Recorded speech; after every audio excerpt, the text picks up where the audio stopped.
లాజిక్కి భిన్నంగా ఉంటుంది విశ్వాసం. అంటే ఏంటి?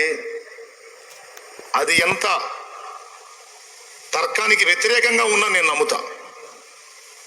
భక్త సింగ్ గారు అన్నాడంట, ఒక ఆయన దగ్గరకు వచ్చి, యోనాని చేప మింగిందంట, తిమింగలం మింగిందంట, కడుపులో 3 రోజులు పెట్టుకుందంట, మళ్ళీ 3 రోజు బయటికి ఎక్కిందంట. ఎవరికి చెబుతారండి మీ కథలో?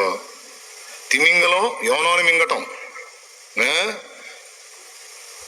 అంటే భక్త సింగ్ గారు అన్నాడంట, బాబు,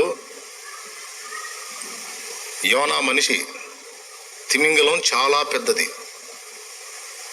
లాజికల్గా ఆలోచించుకున్నా అంత పెద్ద తిమింగలం ఇంత చిన్న మనిషిని మింగటం గొప్పేం కాదు, ఈజీగానే జరిగిపోద్ది. కానీ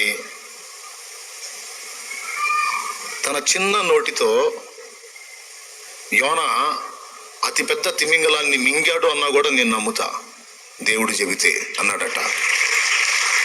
స్తోత్రం.